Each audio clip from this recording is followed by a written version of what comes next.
It's fantastic. The response has been so positive from the community.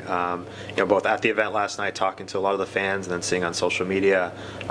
We were just very happy and excited. It was really a fantastic event. And same to yourself, Fred. Yeah, absolutely. It was actually rather overwhelmed with the number of people that turned up, and just to build on what Jordan said, was very excited to see so many people in the room, and exceeded our expectations, I think. And you got speaking to many of the Dundalk fans in person for the first time. What's your thoughts on meeting the supporters? Yeah, I got to, a lot of the supporters came up to me after the event last night and introduced themselves, shook my hand, and the supporters are so passionate about the club, whether it's the fans or the volunteers. I was just kind of blown away by their passion for the club. Yeah, the sense of history was hard to miss. I spoke with a few of the sort of more senior statesman supporters as well, and they've obviously seen the club evolve several times over their lifetime, and it was sort of a real pleasure to be able to connect with those guys, and hopefully show them the way that the club is in safe hands. And then, as businessmen, you have investments worldwide. How is the general reaction when you tell them you've invested in the League of Ireland club?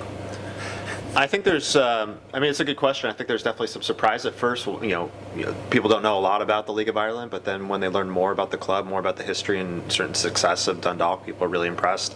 I think they see so much potential in the league. There's so many good quality footballing players that come out of the country. So I think overall, the response has been very positive as I've spoken to people.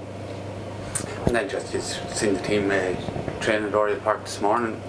What's your thoughts and just your reaction to watching the team at Oriel Park? You want to take that one? Sure. First of all, good for the players for making it outside because it's freezing. It's just great to actually see Stephen work up close. Jordan and I were in Spain for the second game against FC Seoul, but didn't have a chance to see Stephen take a session. So we're glad to be able to kind of see him work in the flesh. Exciting stuff. Yeah, I would agree with that. I think you can just tell the respect that the players have for Stephen and the coaching staff, the camaraderie that we noticed when we were in Spain between the players. It's a really good group of guys, and there's just lots of chemistry, and I'm very excited to see how that translates for the upcoming season.